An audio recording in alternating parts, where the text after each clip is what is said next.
Queridos, o tema da nossa conferência é a suficiência de Cristo.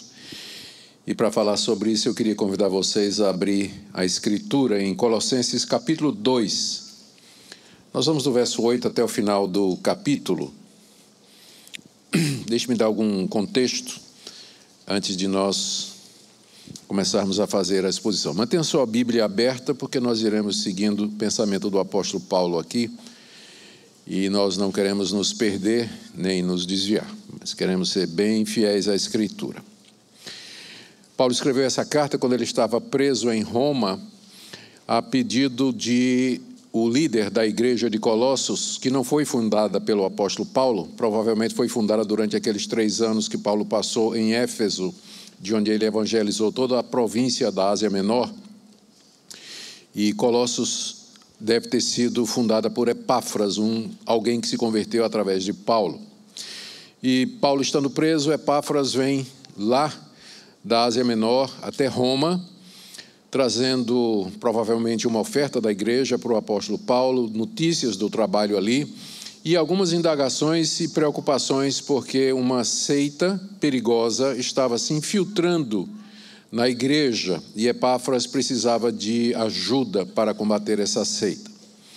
Essa seita continua sendo um mistério para os estudiosos, porque a ponto de que ela é chamada a heresia de Colossos, porque ela é uma mistura que você não encontra em nenhuma outra parte do Novo Testamento.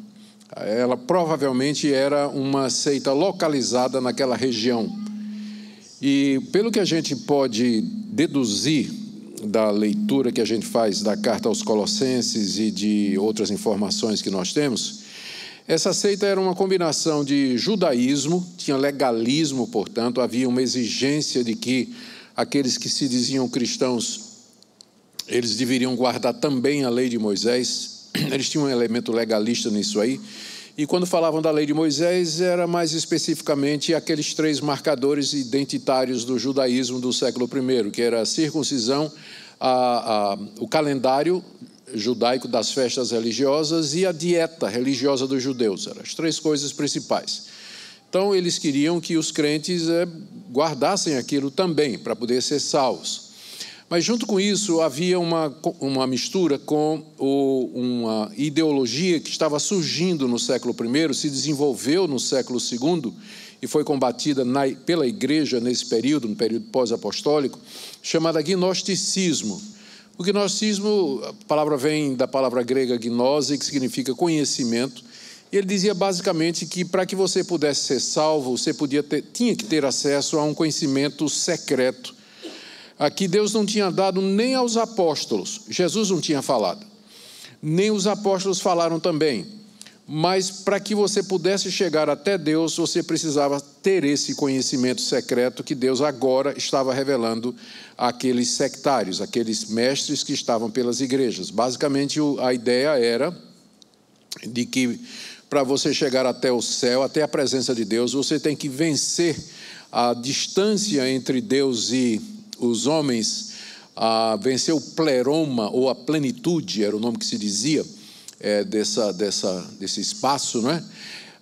Para vencer esse espaço até Deus, você teria que adorar e favorecer, receber o favor dos que são chamados de os rudimentos desse mundo. São os anjos e principados e potestades, seres espirituais que habitam nos lugares celestiais e que comandam o espaço entre você e Deus. Em outras palavras, você precisa dos anjos para chegar até Deus. Então, essa ideia de que espíritos habitam em determinados locais não é coisa nova, não é? A gente sempre... Não tem nenhuma heresia nova, todas elas já foram contadas, elas apenas vêm com roupagem nova. Eu estou falando, por exemplo, espíritos territoriais, não é? Isso é o velho gnosticismo travestido de alguma coisa nova. Então, o gnosticismo ensinava que era preciso que você fosse iniciado nessa sabedoria para que você pudesse chegar até Deus, e disso estava incluído o culto aos anjos. Além disso, tem traços também de ascetismo. O ascetismo, a palavra ascese, ela tem basicamente a ver com a ideia de que está ligada ao dualismo grego daquela época. Estou tentando colocar uma linguagem bem acessível para todos nós. Os gregos gostavam muito de filosofia, como nós gostamos de futebol. E a filosofia que dominava naquela época era uma filosofia chamada neoplatonismo, que tinha origem nas ideias de Platão, um grande filósofo reverenciado lá na Grécia, enfim, todo mundo. Basicamente, a ideia de Platão era que a realidade é dividida em duas partes. Tem um andar de cima, que é o mundo das ideias, da perfeição, e que é intangível, onde Deus habita e os conceitos estão. E tem o andar de baixo, que é o mundo material, é o mundo físico. Por exemplo, esse púlpito aqui, ele é uma expressão imperfeita do púlpito real, verdadeiro, perfeito que tem lá no mundo das ideias. Então, o que é material, o que for material é imperfeito, é inferior. E aí, eles, aplicando isso ao ser humano, eles diziam, o espírito do homem é bom, mas ele está preso dentro do corpo que é material. Para que você possa libertar o homem, você tem que quebrar o corpo para que a alma se liberte. E como é que você quebra o corpo? Através da ascese, do ascetismo. Privação das necessidades básicas, passar fome, passar sede, se chicotear, enfim, aquela ideia que entrou na Idade Média dentro do cristianismo e deu origem aos mosteiros, deu origem à autoflagelação e uma série de outras coisas que nós conhecemos bem na Idade Média. Não é? Como nós dissemos, não tem nada novo debaixo do sol. Tudo vem dessas ideias aí. Então, agora, imagine uma seita que combina tudo isso. É chamada heresia de Colossos exatamente por conta disso, porque não tem nada parecido em nenhum outro livro do Novo Testamento, nada que nos dê ideia de onde mais ela floresceu, a não ser ali naquela região. Vocês podem pensar que essa combinação, ela passou com o tempo. Não. Os elementos gnósticos, místicos, ascéticos, essa visão dualista de mundo, ela permaneceu na igreja, ela sobreviveu na igreja e hoje ela aflora de diversas maneiras, de muitas formas, através de falsos mestres, através de ideologias, enfim, não tem nada novo debaixo do sol, como já dizia o velho sábio. Então, nós só precisamos estar atentos, né? Para dizer, eu já te conheço, né? Eu já te vi. Não tem, é um déjà vu, né? Isso aí eu já conheço de outro lugar. Por isso que é importante a gente conhecer essas coisas a partir da perspectiva bíblica, para que quando ela surja, a gente possa identificar. Eu fiz uma enquete, você pode até entrar no meu Instagram, se você quiser, para dar uma olhadinha. Eu fiz uma enquete, fiz 5 enquetes hoje, coloquei lá, e uma delas é assim, você consegue identificar um falso profeta, você consegue identificar e nomear um falso profeta no Brasil? Para minha surpresa, 1000 e poucos disseram sim, e um grande número disse, não julgarás. Pois é, né? Essa atitude do não julgarás, e o falso profeta vai entrando, né? Ainda bem que a maioria disse que era capaz de dar o nome, inclusive, né, dos falsos profetas. Eu fiquei satisfeito com isso. Não que eu goste do falso profeta, mas da atitude do pessoal. Bom, Epáfras chega para Paulo dizendo, Paulo, isso está acontecendo lá em Colossos, eu preciso de ajuda. E Paulo, então, escreve a carta aos Colossenses com uma resposta só na ponta da língua. Ele tem uma resposta só para todas as reivindicações dos falsos mestres. Em Cristo, vocês já têm tudo o que vocês precisam. Nada que essa seita está oferecendo a vocês, vocês de fato têm necessidade, porque em Jesus, vocês já têm exatamente tudo que vocês necessitam. Cristo é suficiente.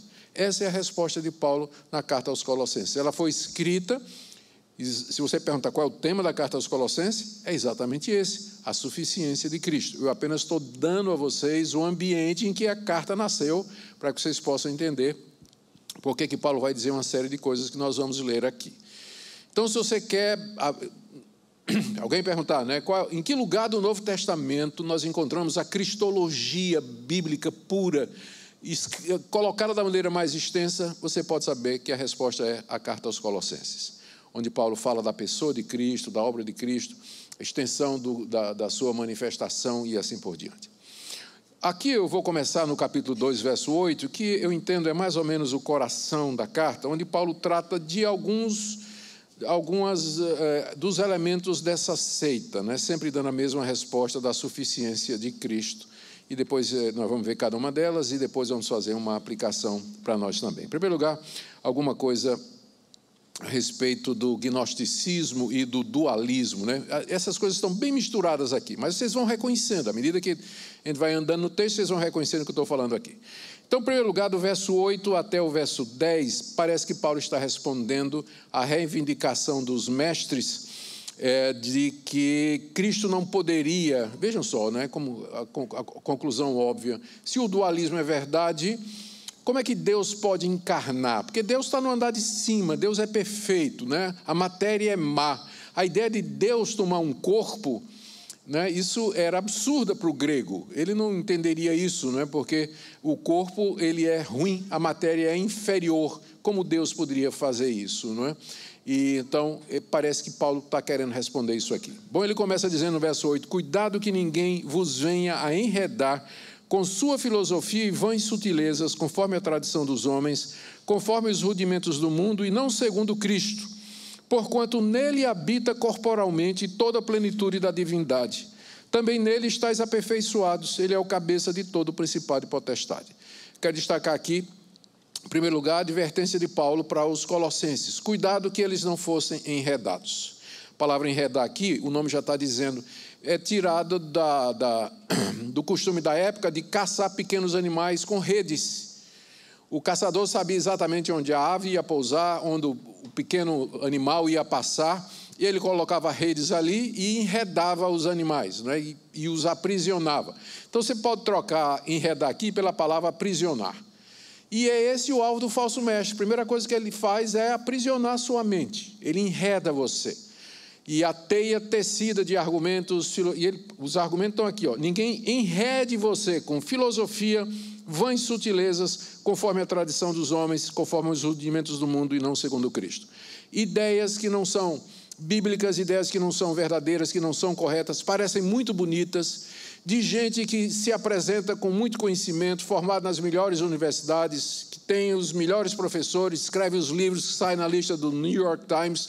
Então, esse pessoal vem com a argumentação e enreda a mente do desavisado, do crente despreparado, que diz assim: doutrina mata, né? Teologia não presta para nada. E quando chega o falso profeta é uma presa fácil, porque ele nem percebe, quando vê ele já está enredado, né? Já está enredado, já saiu da sã doutrina há muito tempo, já se desviou pelo caminho. Cuidado que ninguém enrede você com vãs argumentos lógicos. Ele fala aqui das sutilezas, as vãs sutilezas da retórica, do raciocínio. Vocês sabem que a Grécia era o berço de tudo isso. O primeiro manual de retórica foi de Aristóteles, de como você falar, como você provocar efeito na vida das pessoas, palavras de efeito, a entonação da voz, usar determinadas figuras para você fazer com que as pessoas aceitem o que você está dizendo, sem que necessariamente entre na questão do mérito, se está certo ou se está errado.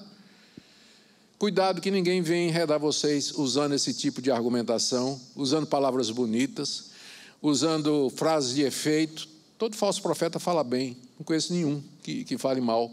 Aliás, eles falam até melhor do que a gente, né, em termos de retórica, de comunicação, são craques em fazer isso. E aí enreda o desavisado. E Paulo fala aqui, olha, conforme a tradição dos homens, provavelmente uma referência ao judaísmo e às tradições judaicas, e conforme os rudimentos do mundo.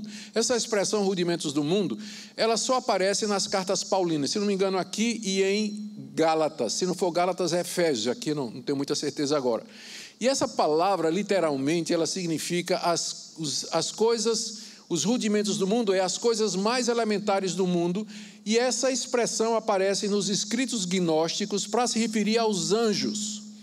Os anjos dominam terra, fogo, ar e mar, na filosofia gnóstica. Eles habitam nas estrelas, nos planetas, no sol. Por isso, eles são os elementos mais básicos do universo. Paulo está refletindo aqui o pensamento gnóstico já no início do que ele está dizendo aqui. Então, ninguém vem invocar vocês, enredar vocês com esses argumentos de gnosticismo, da filosofia, da retórica,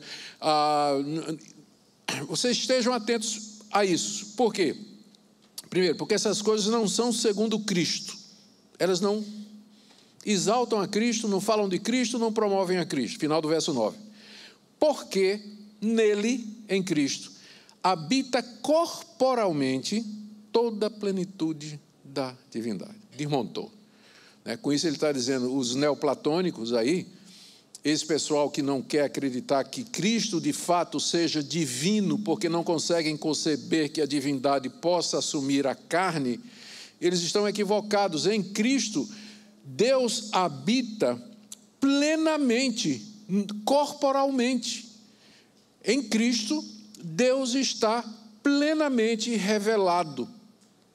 Cristo é corporalmente a plenitude de Deus. E quando Paulo está falando aqui, note que ele está falando no presente.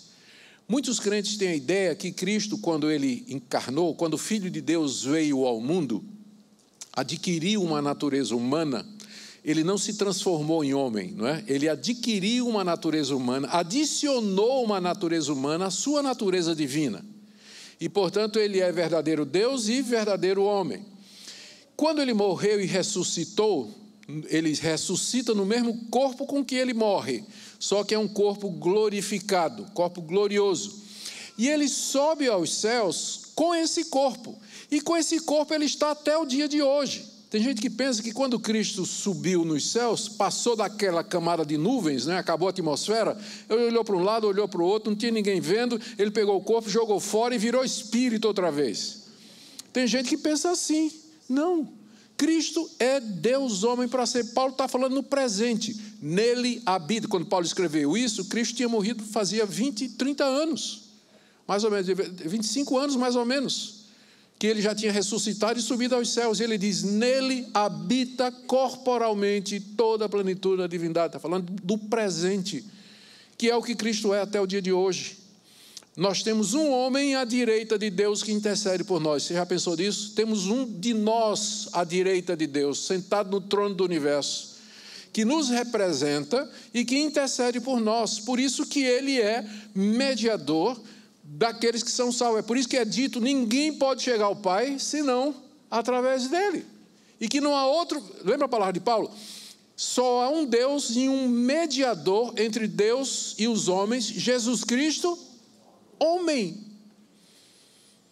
porque nele habita corporalmente toda a plenitude da divindade. E aí, por conta disso, ele diz aqui no verso 10, nele também estáis aperfeiçoados.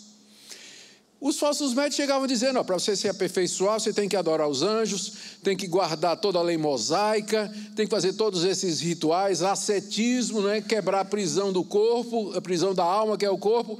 Paulo diz, vocês não precisam de nada disso. Em Cristo vocês já estão aperfeiçoados. Não há nada que vocês possam fazer para ficar 1 milímetro mais aperfeiçoados do que vocês já são agora. Vocês em Cristo já são aperfeiçoados. Quer dizer, claro, essa perfeição que nós temos em Cristo, posicional, ela na prática se desenvolve, ela cresce, evolui à medida que nós vivemos nesse tempo aqui. Em teologia nós chamamos isso de santificação, e é um processo que termina na nossa morte ou na vinda de Cristo. Mas eu nunca conseguirei, por mais que eu faça, por mais que eu tente, por mais que eu me esforce, ser mais perfeito do que eu sou hoje em Cristo Jesus, porque minha perfeição está em Cristo e não em mim. Nele estáis aperfeiçoados. Quem está dizendo isso é Paulo, não sou eu não. Nele vocês estão aperfeiçoados. Vocês não podem contribuir nada mais para isso, nada. Neles vocês têm tudo que vocês precisam. E também ele diz, ele é o cabeça de todo principado e potestade. E a gente fica perguntando o que quer dizer isso. Essa expressão principado e potestades também só aparece nas cartas paulinas. Ela aparece aqui, aparece em 1 Coríntios capítulo 2, e eu creio que mais em 2, 3 lugares no Novo Testamento. Essa expressão, ela significa literalmente anjos. Literalmente não. O sentido dela, Paulo usa sempre para se referir aos anjos como sendo os poderes e os principados, já que eles são uma raça mais forte e superior à nossa. Então, Paulo sempre se refere aos anjos assim. O contexto vai dizer, quando ele usa essa expressão, se ele está se referindo aos anjos bons, aqueles que não caíram, ou aos anjos que caíram, ou seja, Satanás e os seus demônios. Então, quando ele fala aqui, ele é o cabeça de todo o principado e potestade, ele está falando de maneira geral. Ele está dizendo, Cristo é o cabeça dos anjos. Ele é o Senhor de todos os anjos os servem, se humilham diante dele. Por que é que eu tenho que adorar anjo para chegar até Deus? Esse é o ponto. Ele é o cabeça de todo principado e potestade. Se eu tenho comunhão com o cabeça, o que é que eu vou fazer com o serviçal? Se eu chego direto a Jesus, eu preciso de anjo para quê? É verdade que os anjos são enviados por Deus para nos ajudar, aqueles que vão herdar a salvação.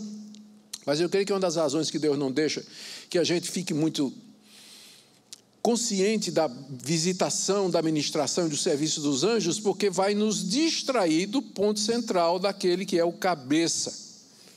Então, a Bíblia manda que eu me relacione com o cabeça, e deixe que os anjos cuidem do resto. Você não precisa nem saber se Gabriel, Miguel está aqui ao seu lado, está perto, o que é que ele está fazendo, se foi ele que livrou você daquele acidente de trânsito, ou daquela briga de rua, ou qualquer outra coisa, né? Livrou você da doença, eu não sei. E também não procure saber, porque a Bíblia não nos encoraja a fazer isso, a procurar anjos, porque fazendo isso, você pode encontrar o anjo que você não quer. Não é? Você vai encontrar um anjo que você não quer, à medida que você se abre para quê? Eu quero, Senhor, manda um anjo. Não é? Tem história de seita que começou assim. O mormonismo começou com um anjo Moroni aparecendo a Joseph Smith, de tanto ele pedir a Deus que mandasse um anjo para dizer a verdade para ele. Rejeitou a Bíblia, não queria saber a verdade bíblica, e aí, como está escrito, porque não receberam o amor da verdade para serem salvos, Deus manda a operação do erro para que creiam na mentira. Então, não vá atrás de anjo. Você já está em comunicação direta com o cabeça deles. Ele é o cabeça de todo o principado, de toda potestade. Aqui Paulo termina, aliás, essa primeira parte, Paulo está refutando aquelas ideias que estavam estavam entrando lá na igreja de Colossos. E o argumento dele aqui é a suficiência de Cristo. Vocês já estão aperfeiçoados, ele é o cabeça de todo principado e potestade. Esses argumentos não glorificam a Cristo. Será que vocês não aprenderam nada? Tudo aponta para o Senhor Jesus, o senhorio dele, a centralidade dele. É por isso que nós julgamos, e é através disso que nós julgamos todas as coisas. Segunda parte aqui do texto, vai do verso 11 até o verso 13, e Paulo entra na questão do legalismo judaico. Ele vai começar com a circuncisão. Acompanhe a leitura, de 11 a 13.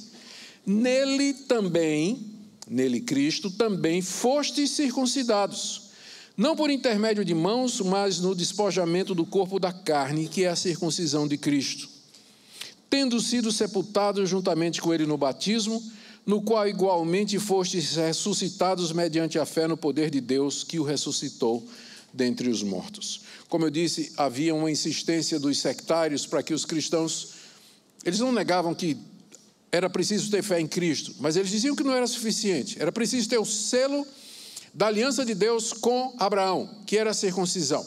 Vocês têm que se circuncidar, eles estavam dizendo aos crentes de Colossos. Resposta de Paulo: em Cristo também fostes circuncidados. Não só fostes aperfeiçoados, mas como também fostes circuncidados. Vocês já foram circuncidados em Cristo, numa circuncisão que é maior do que a circuncisão que foi dada a Israel na antiga aliança. Ele diz aqui, não por intermédio de mãos. A circuncisão no Antigo Testamento era feita através de mãos. Tem inclusive uma tradição rabínica não comprovada, de que o rabino, no período do Segundo Templo, ele deixava a unha crescer, não é? Afiava dos dois lados, e na hora de circuncidar o menino era... Daí a expressão, não por mãos, não foi circuncidado por mãos. A circuncisão não foi feita assim. Quem é que me circuncidou? Cristo circuncidou o meu coração, porque era disso que a circuncisão era uma figura. Tanto é que os profetas diziam, Moisés disse, e depois os profetas, circuncidem o coração de vocês. A circuncisão era uma figura do novo nascimento, da regeneração, da transformação anterior. É o símbolo de Deus remover o poder da carne pecaminosa do nosso coração para que nós possamos servir a Ele. Então, quando vinha o sectário, o falso mestre, dizendo: você tem que se circuncidar, o crente de Colossos devia responder assim: mas eu já fui circuncidado por uma circuncisão maior do que a de vocês, porque a de vocês é uma circuncisão que foi feita por mãos. Mas a minha circuncisão é o despojamento do corpo da carne. É uma expressão que Paulo gosta de usar para dizer, é o quebrantamento, é a remoção do poder, do domínio da carne do meu coração. Carne aqui entendido como a corrupção da natureza humana que a gente herda. O pecado original, a natureza corrompida que a gente herda, foi despojada, não é que foi arrancada, não é? Mas ela perde o seu poder mediante o novo nascimento de Cristo Jesus, que é isso que por Cristo Jesus, que é isso que a circuncisão representa. E a expressão externa disso é o batismo cristão. Aqui é uma das passagens onde a gente vê que o batismo substitui a circuncisão como símbolo daquilo que acontece no coração. Verso 12: tendo sido sepultados juntamente com ele no batismo, no qual igualmente fostes ressuscitados mediante a fé no poder de Deus que o ressuscitou dentre os mortos. Em outras palavras, Paulo está dizendo para os crentes de Colossos, quando lessem essa carta assim, quando eles chegarem para você dizendo, você tem que se circuncidar, vocês dizem, olha, nós já fomos circuncidados numa circuncisão superior, cumprindo o significado tipológico da circuncisão do Antigo Testamento, e a expressão externa disso é o batismo em nome de Jesus, ao qual todos nós já nos submetemos. Por isso, passa fora, nós não precisamos de sua doutrina aqui, porque em Cristo nós já estamos completos, não somente estamos aperfeiçoados, não somente Ele é o cabeça dos anjos, mas também estamos circuncidados nele. Estamos em Cristo e não precisamos dessas obras que vocês estão recomendando para nós. Ainda dentro do tema de legalismo, Paulo agora do verso 13 até o verso 15, ele trata das outras demandas que eu já mencionei aqui, que era, na verdade ele vai mais além, vai até o verso, deixa eu ver aqui, até o verso 17 que nós vamos ler em seguida. Só um minutinho, por favor.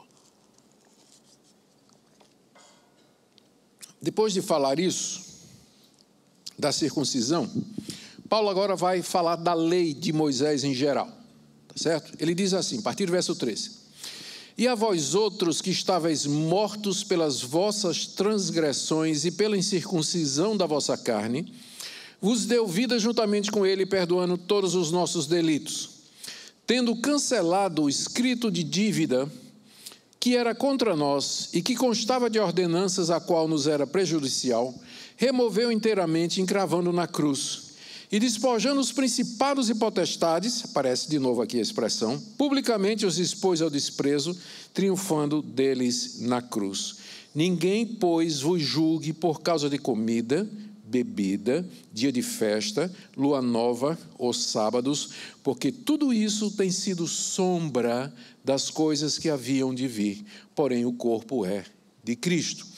Paulo aqui está respondendo ao legalismo daquela seita que estava querendo que os cristãos se circuncidassem e agora guardassem a lei de Moisés.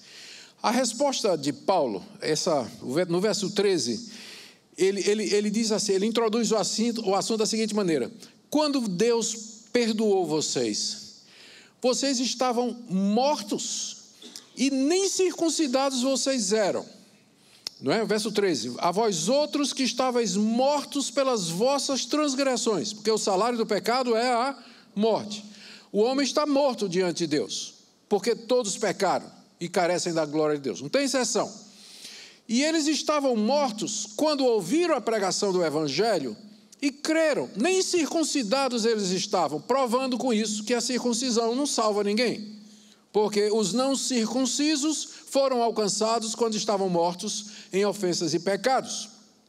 Ele vos salvou, aqui verso 13, e vós outros que estáveis mortos pelas vossas transgressões e pela incircuncisão da vossa carne, vocês eram incircuncisos, gentios, vocês não eram judeus, não eram descendentes de Abraão, vos deu vida juntamente com Cristo, perdoando todos os vossos pecados.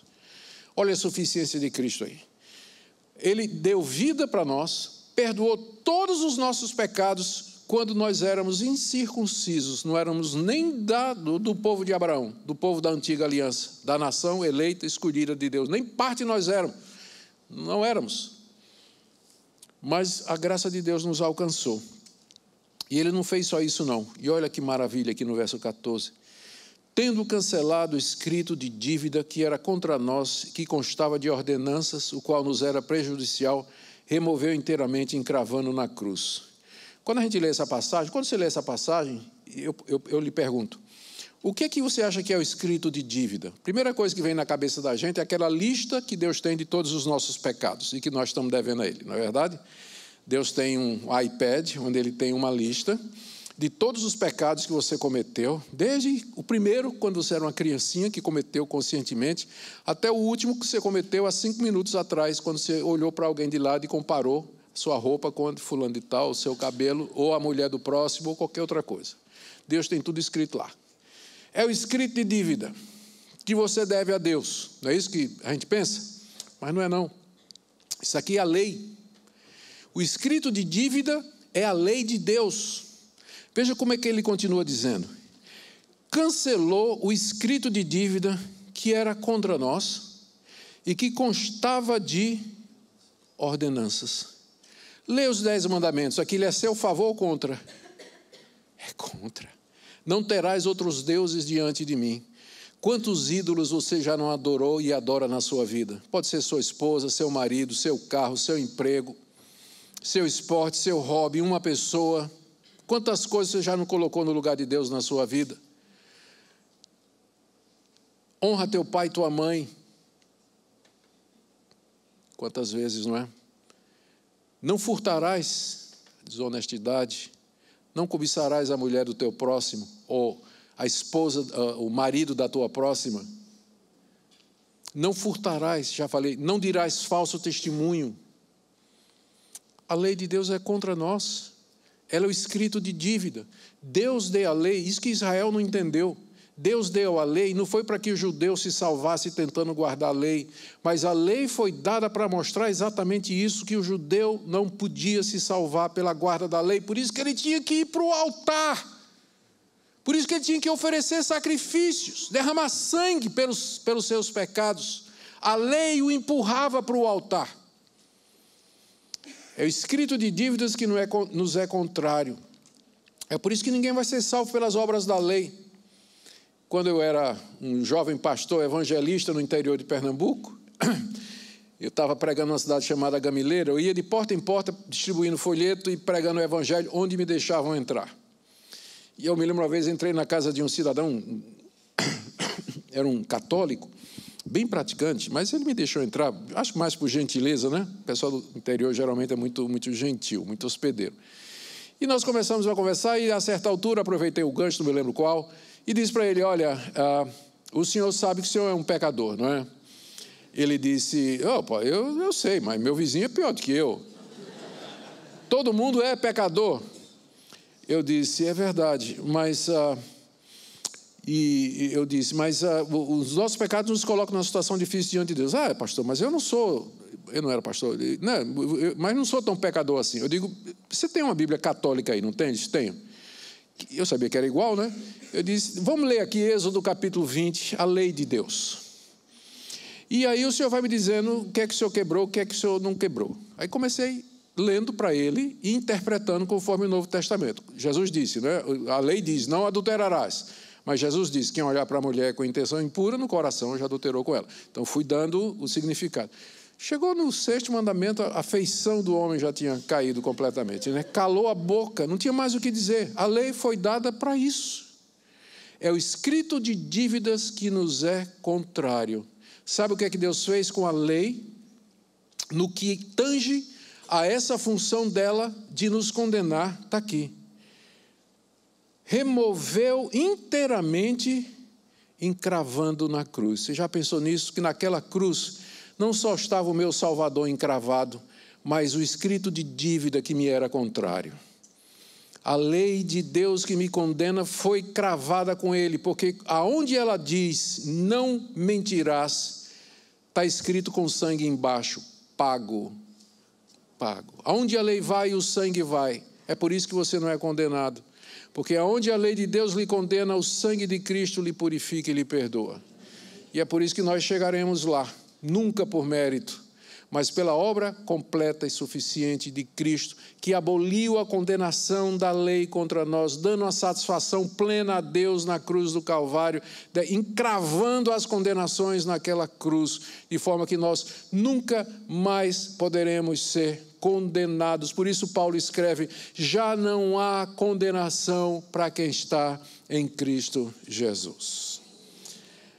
A suficiência de Cristo, obra completa, perfeita, não é? Cumpre a lei de Deus, satisfaz as demandas de Deus e nos oferece essa liberdade. Encravou na cruz o escrito de dívida. E continua: e despojando os principados e as potestades, publicamente os expôs ao desprezo, triunfando deles na cruz. Aí você pode se perguntar, por que Paulo agora entrou? O que principado e potestade tem a ver com cruz, com lei sendo encravada na cruz? Bom, o contexto, como eu disse, determina quem são os principados e potestades. No caso aqui, é Satanás e os seus anjos, porque Paulo diz que foram expostos ao desprezo. Isso não pode ser dito de Gabriel, Miguel e outros anjos que porventura existam, não é? Que são os anjos bons. Ele está falando aqui dos anjos caídos, Satanás e sua hoste. Em que sentido Cristo expôs ao desprezo? Verso 15. Despojando os principados e as potestades, publicamente os expôs ao desprezo, triunfando deles na cruz.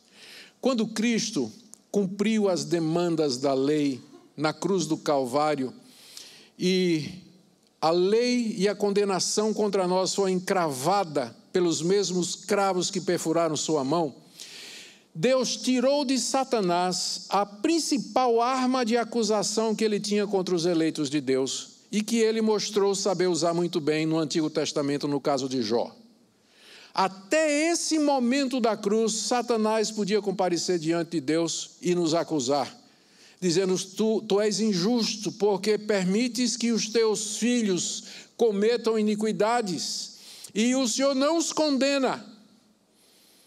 Mas agora Deus deu uma satisfação, Deus deu uma resposta cósmica a todos, toda a sua criação, de porque ele é justo e justificador, e explicar sua longanimidade, porque ele não levou em consideração os pecados anteriormente cometidos. Eu estou citando Romanos capítulo 3. Ele não levou em consideração os pecados anteriormente cometidos. Estava esperando o momento que Paulo chama em Gálatas da plenitude dos tempos. Quando o Filho de Deus veio, na cruz ele leva a maldição da lei, cumpre a lei, paga o preço, e João descreve isso no capítulo 12 de Apocalipse, que diz: eu vi uma grande batalha no céu, e caiu o acusador de nossos irmãos. Caiu o acusador de nossos irmãos. Cristo, na cruz do Calvário, despojou Satanás da sua arma principal. É isso que ele diz aqui, ó. Despojando os principados e as potestades. A palavra despojar, se você tem aí um NVI, uma tradução mais moderna, ela vai ter, ou já no texto, ou na nota de rodapé, uma tradução alternativa: desarmar. Porque é isso que significa. Despojar era isso mesmo.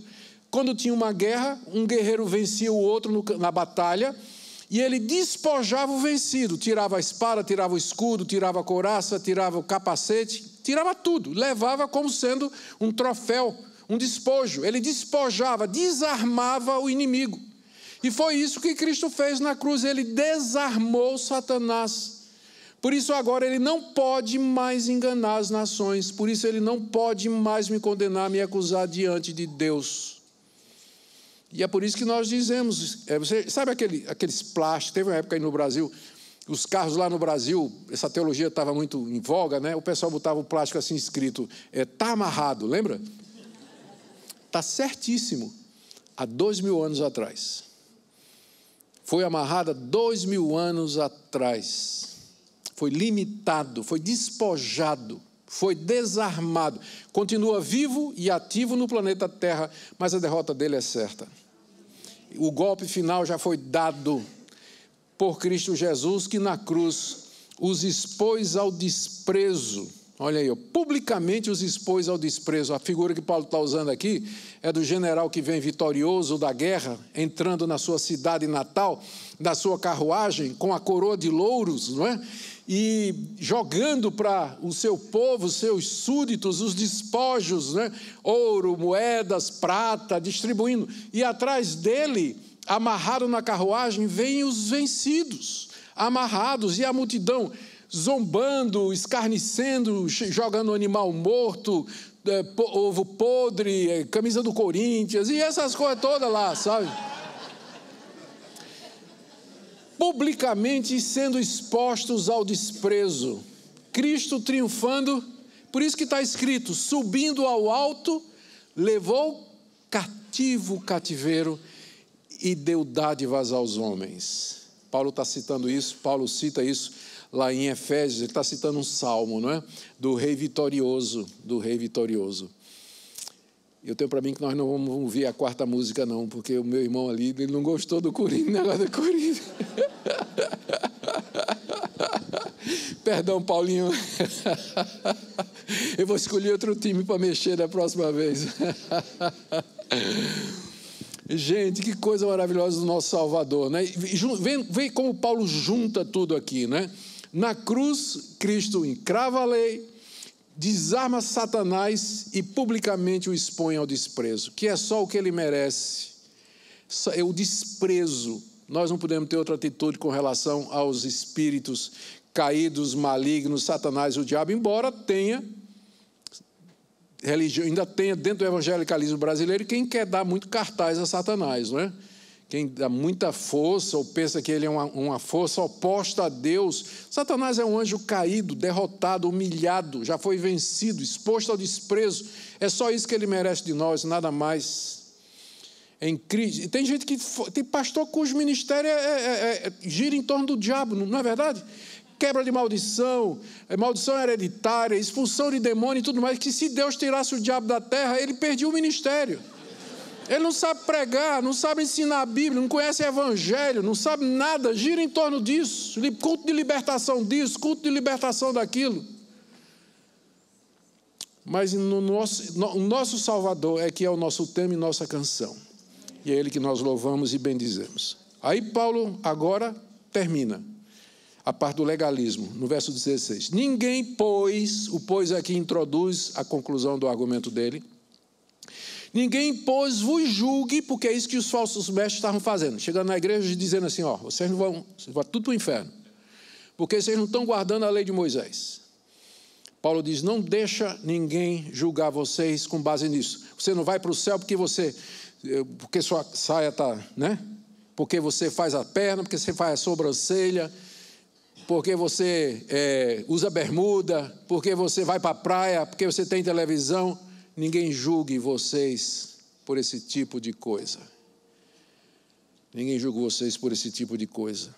No caso aqui específico, ninguém vos julga por causa de comida e bebida, está se referindo à lei dietária dos judeus que proibia comer sangue, proibia comer porco e uma série de outras coisas. Eu sei que você vai ficar com pergunta, mas Paulo está dizendo aqui, não deixa ninguém chegar e dizer assim, tu vai para o inferno que está comendo galinha cabidela. Alguém sabe o que é galinha cabidela aqui?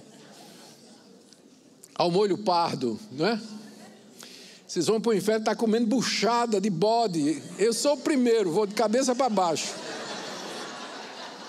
Ninguém vos julgue por causa de comida e bebida, porque Marcos disse, depois que Cristo falou que é que de dentro do homem é que sai o mal, Marcos comentou e disse, com isso ele declarou puros todos os alimentos.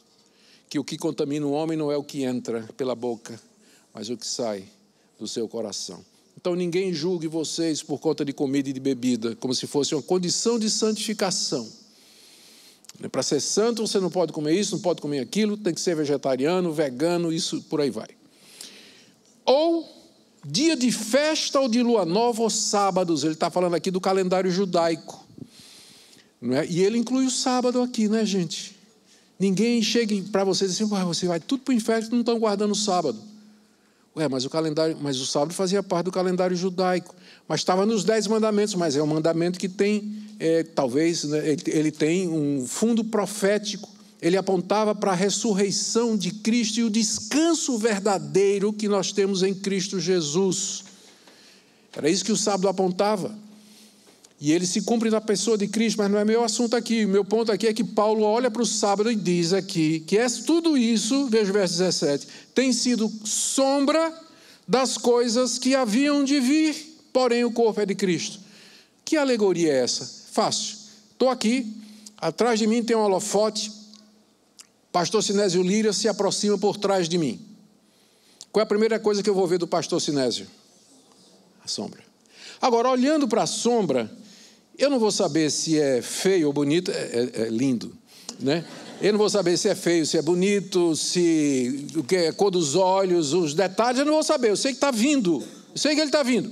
Ele passa por mim, chega na minha frente, eu estou olhando para ele, pessoa simpaticíssima, vejo o contorno da sua face, olho para ele, sei quem ele é. Eu preciso da sombra. Essas leis do Antigo Testamento, era Cristo andando no Antigo Testamento, chegando para nós. E uma vez que ele chegou, eu não preciso mais da sombra. Eu não sei porque é que tem igreja que tem que ter chofar, pastor tem que botar quipá, tem que entrar com a Arca da Aliança, né? Tem que chamar Jesus de Yeshua Hamashia, senão não vale nada, e por aí vai. Gente, isso tudo era sombra. A antiga aliança em Israel, o culto da antiga aliança, tudo aquilo passou em Cristo Jesus. Olha como Paulo trata aqui, não é? Tudo isso era sombra das coisas que havia de vir, mas o corpo que produz essa sombra é Cristo e ele já veio. Mais uma vez, a suficiência de Cristo. Nós não temos que nos submeter às leis cerimoniais de Israel, ao seu calendário, à sua dieta, ou qualquer outra daquelas leis que foram dadas, a não ser naquelas que refletem princípios eternos e que estão consignados nos 10 mandamentos como expressão da santidade de Deus. O que apontar para a santidade de Deus, aquilo permanece para todo sempre. É assim que o Novo Testamento trata o Antigo, mas não coloca o crente debaixo do jugo, é o que Pedro diz, né? Vocês querem colocar os gentios debaixo de um jugo que nem nós, nem nossos pais podemos cumprir. Agora vamos para... Ele terminou essa parte aí, agora vamos do verso 18 até o verso 19, sobre a questão dos anjos. De novo, olha, ninguém se faça árbitro. Primeiro ele diz, cuidado que ninguém enrede. Depois ele diz, cuidado que ninguém julgue. E agora diz, cuidado que ninguém se faça de juiz contra vocês. Desculpem, gente. Ninguém se faça árbitro contra vós outros, pretextando humildade, culto dos anjos, baseando-se em visões e fatuado sem motivo algum na sua mente carnal, e não retendo a cabeça da qual todo o corpo, suprido e bem vinculado por suas juntas e ligamentos, cresce o crescimento que procede de Deus. Aqui Paulo mudou o assunto, ele está entrando naquele outro elemento da seita, que falava a respeito dos rudimentos do mundo, da questão dos anjos. Paulo diz, olha, ninguém se faça de juiz contra vocês, argumentando que ele teve uma visão, em que, nessa visão, esse conhecimento secreto, Deus tinha lhe dado uma visão, e que nessa visão Deus dizia que nós temos que adorar os anjos para chegar até Ele. Porque é isso aqui que ele está dizendo, né? Não deixa ninguém chegar na igreja de vocês dizendo isso. Olha, eu tive um sonho, tive uma visão, Deus me revelou. O que Deus já queria nos revelar, Ele já fez. A revelação escrita de Deus, a revelação final de Deus está na Bíblia. O que Deus quer que você saiba já está lá. O dia a dia seu chama-se providência divina. Deus não revelou com quem você vai casar, onde você vai morar, o que é que você vai trabalhar. Mas você sabe de uma coisa, o que quer que você vá fazer, você tem que fazer para a glória de Deus. Você tem que fazer de acordo com os princípios de Deus. Deus não vai me dizer com quem eu vou casar, né? Não vai, mas Ele vai dizer que tem que ser com quem é crente, tem que ser alguém que teme ao Senhor, tem que ser livre e desimpedido, tem que ser do outro sexo. E hoje em dia, infelizmente, tem que dizer isso, né? Tem que dizer o óbvio, né? Então, a Bíblia já traz todos os princípios. Você pega os princípios bíblicos, olha assim, olha para o fulano, olha para cá, olha para o fulano, diz, é ele. É assim que Deus nos guia na sua providência. Mas sonho, visão, revelação, Deus já nos disse o que Ele queria. Por isso, Paulo diz aqui, ó, que ninguém chegue para vocês pretextando humildade, e culto dos anjos baseado em visões. Porque a pergunta é, meu irmão, onde é que está na Bíblia que a gente tem que adorar anjo? Aí a resposta é, não está na Bíblia, né? A Bíblia, na verdade, diz o contrário. Mas é que eu tive uma visão. Por isso que visão é perigoso. Se Deus lhe der uma visão, guarde para você, entre você e Deus, mas não faça disso uma regra para a igreja. Muitas igrejas começam com gente tendo visão. Mohammed, um pastorzinho árabe do século V, entrou numa caverna à procura de uma cabra perdida, teve uma visão do anjo, não me lembro agora se é Miguel ou Gabriel, e o anjo começou a dizer para ele coisas que ele nunca tinha ouvido. Lembra que naquela época o catolicismo romano imperava naquela região. E ele não sabia nem ler, nem escrever. Foi, decorou as palavras, passou para um amigo que escreveu o Alcorão. É a origem do islamismo, visão de anjo. Mormonismo, a mesma coisa. E a gente poderia fazer aqui uma lista enorme de, eu não vou nem dizer religiões, mas de práticas dentro da igreja evangélica que tem origem em gente dizendo, por exemplo, o G12 Castellani disse que Jesus apareceu para ele dizendo que a igreja tinha esquecido a maneira correta de adoração, porque era para ser grupo de 12, como ele estabeleceu lá no Novo Testamento. A igreja começou a fazer, a cristandade começou a ter igrejas grandes, templos, e esqueceu a simplicidade. Tem que ser em grupo de 12. Isso foi a visão de Castellani. Agora, onde é que está na Bíblia isso, que tem que ser em grupo de 12? Lugar nenhum, gente. Não deixa ninguém se fazer de árbitro contra vocês, pretextando humildade. A pessoa vai chegar, eu sou só um servo do Senhor, não sou ninguém, não valho nada, né? Mas Deus, na sua, não sei por que a minha, eu não mereço, mas Deus me deu uma visão, meu irmão. E a visão é essa daqui. E aí vai, e o desavisado, né? O bobão, crente desavisado, que não lê Bíblia, não estuda, não gosta de teologia, acha que teologia mata, a letra mata e o Espírito vivifica. Ele não sabe nem o que essa passagem está dizendo, não tem nada a ver com teologia a passagem. O bobão vai na linha, vai, segue. E quando ele vê, ele está na seita. Ele está longe da verdade. Ou então está dentro da igreja, mas o coração dele não está entendendo mais nada. Ele já se perdeu, está confuso por todo esse tipo de coisa. Isso aí, Paulo diz aqui, ó, ele está se baseando em visões, enfatuado, ele parece humilde, mas na verdade ele é cheio de si, sem motivo algum na sua mente carnal. Porque uma pessoa carnal, ela pode parecer religiosa. Religião é uma coisa que todo mundo pode aparentar. Todas as religiões aí, o pessoal sobe escadaria de joelho, paga a promessa, dá até o que não tem. Pessoas são capazes de atos religiosos, mas sinceridade não vai resolver o problema. Tem que ser dirigido e ligado à pessoa de Cristo Jesus. Você pode ser religioso, mas se não tiver dirigido e orientado para a pessoa de Cristo Jesus, isso aí não vai salvar você. É a mente carnal, não retém o cabeça, que é Cristo. Está me seguindo aí? Verso 19. Da qual todo o corpo, suprido e bem vinculado por suas juntas e ligamentos, cresce o crescimento que procede de Deus. Esse crescimento ele é baseado no cabeça que é Jesus, e não em novidade, não doutrina nova, teologia que ninguém nunca ouviu, escondida por detrás das palavras da Bíblia, que só interpretação alegórica descobre. Não. É tão simples como isso, é o velho evangelho bíblico. É o evangelho que está ensinado, foi ensinado pelo nosso Salvador e pelos apóstolos e registrado de maneira infalível na Escritura. Paulo termina aqui no verso 20. Se morrestes, agora vai falar da sese, né? Se morrestes com Cristo para os rudimentos do mundo, porque como se vivesseis no mundo, vos sujeitais a ordenanças, não manuseie isso, não prove aquilo, não toques aquilo outro, segundo os preceitos e doutrinas dos homens? Pois que todas estas coisas com uso se destroem. Tais coisas com efeito têm aparência de sabedoria, como culto de si mesmo e falsa humildade e rigor ascético. Todavia não tem valor algum contra a sensualidade. Lembra que eu falei que o que parece ter sido um dos elementos daquela seita era o ensinamento de que era necessário você passar por privações, inclusive de coisas legítimas, como comida, bebida, sono, ferir-se, para quebrar o corpo, para que sua alma pudesse subir até Deus. Paulo diz aqui, você teria que matar o corpo, por assim dizer, não é? seria um morto-vivo. Em vida, você quebra o corpo, mortifica o corpo para que a alma possa subir. Aí Paulo diz, no verso 20, se vocês já morreram com Cristo, esse se aqui não é um se condicional, não é uma condição, uma oração subordinada condicional, deixando dúvidas, se, mas é uma oração subordinada condicional de fato. Pode ser traduzido pela palavra, ou substituído pela palavra já.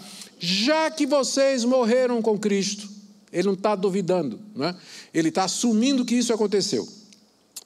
Já que vocês morreram com Cristo para os rudimentos do mundo, olha aqui a expressão outra vez, não é? Vocês já morreram. Se a questão é morte para que o Espírito viva, vocês já morreram com Cristo com relação a essa doutrina aí que estão ensinando, de adoração de anjos, tudo, não é? Que eles estão falando aí. Se vocês já morreram com Cristo, por que vocês estão tentando se matar, como se viveram no mundo, se sujeitando à ordenança, não manuseie isso, não prove aquilo, não toque aquilo outro? É como se Paulo dizendo, olha, esses caras estão querendo que vocês façam uma coisa que vocês já fizeram. Estão querendo matar o corpo para viver a alma, mas vocês já morreram em Cristo. Quando Cristo morreu na cruz, vocês morreram com Ele. Romanos 6,6, foi crucificado com Ele o nosso velho homem. E quando fala da ressurreição, quando Cristo ressuscitou, nós ressuscitamos com Ele também. Então, morte e vida já operam em nós mediante Jesus. O que a ascese vai fazer? O que o ascetismo vai fazer? Tentar matar um cadáver? Porque é isso que nós somos, né? Nesse sentido, como Paulo diz, o corpo, na verdade, está morto. Jesus mesmo disse, a carne é fraca. Então, vocês estão querendo fazer o quê? Perguntou o apóstolo Paulo. Isso tudo, verso 22, é segundo os preceitos e doutrinas dos homens, pois estas coisas com o uso se destroem. Você não pode comer determinadas coisas, porque com isso você vai matar, mortificar o corpo. Mas eu resolvo o problema. O problema é a galinha a molho pardo? Com o uso se destrói. É só comer e acabou. É isso que quer dizer aqui. Com o uso se destrói. O problema é a comida? Coma. E acabou. Não é? Essa é a melhor ascese que tem. Um porquinho, né? Um bacon, ó. Que delícia. Não quero ofender ninguém, não. Muito bem. Todas estas coisas com o uso se destroem. Tais coisas, com efeito, elas têm aparência de sabedoria. Aquele irmãozinho, olha, rapaz, fulano de tal, é um santo homem de Deus. Olha, passa a semana toda jejuando, não come isso, faz jejum de Coca-Cola, não vai para tal lugar, não toca naquilo. Aquele é um santo homem de Deus. Não tem esse conceito, às vezes, no meio evangélico, de que santidade está relacionada com autoprivação, inclusive de coisas legítimas. Claro, se você quiser fazer por sua própria conta, faça, mas não diga que esse é o padrão de santidade bíblico, porque não é. Nós somos livres em Cristo para desfrutar das coisas boas e maravilhosas que Ele fez, onde não há pecado. Agora, o ascetismo, ele pressupõe que nada disso é possível. Ele parece culto, na verdade, ele tem aparência de sabedoria, mas é culto de si mesmo. Já pensou? Culto de si mesmo, a pessoa se adora. A pessoa está se adorando, está se exaltando, se glorificando quando ela apresenta um tipo de santificação que é baseado naquela famosa lista. Não faça isso e não faça isso. A santidade não vem por aí. Essas coisas... Ele fala, falsa humildade e rigor ascético, todavia não tem valor algum contra a sensualidade. Teve um pai da igreja chamado Orígenes, ele é do século II, III. Orígenes era um homem muito culto, infelizmente ele incorreu em alguns erros teológicos, algumas heresias mesmo,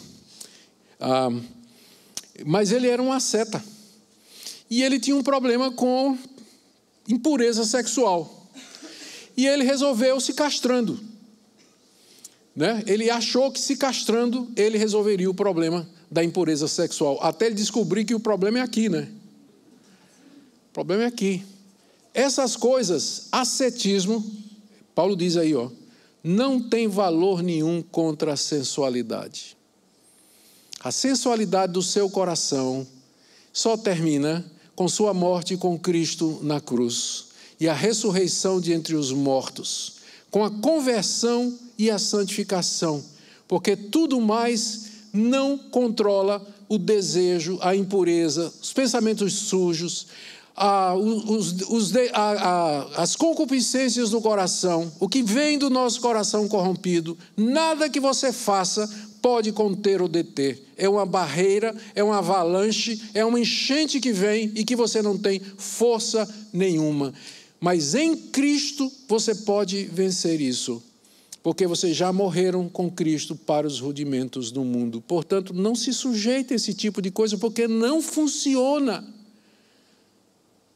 Eu me lembro quando novo convertido, eu tentei me santificar dessa forma. Foram 3 anos de sofrimento, de luta, até que um dia fui pregar em João 10, li aquela passagem, Jesus dizendo, eu vim para que tenham vida e tenham em abundância. Aquela passagem tirou o tampão dos meus olhos. Eu disse, meu Deus, é pela graça. Eu fui salvo pela graça, quero me santificar pelas obras, pelo moralismo, pela religião, pelo legalismo. Até que a gente descubra isso. Cristo não vai ser suficiente. Ele não é só suficiente para me salvar, mas para me santificar, para me libertar da escravidão do pecado e para viver uma vida santa diante de Deus. Amém? Essa é a resposta que o apóstolo Paulo dá a todas as demandas daquela seita, a suficiência de Cristo. E é a mesma resposta que Deus dá hoje. Quando nós chegamos a Ele e dizemos, Senhor, eu estou caído, eu estou perdido, eu estou me sentindo longe do Senhor, eu estou com esse problema, Senhor, eu estou com essa dúvida. A resposta de Deus sempre é nos mandar para o seu Filho, em quem estão escondidos todos os tesouros da sabedoria e da ciência. Amém?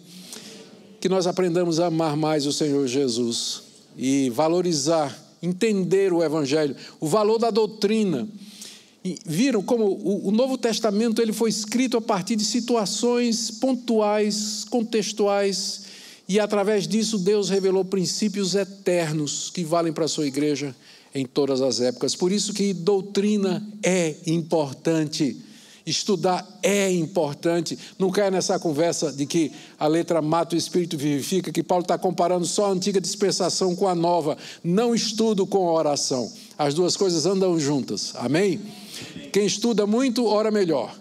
E quem ora muito vai estudar melhor também. Deus abençoe vocês. Obrigado.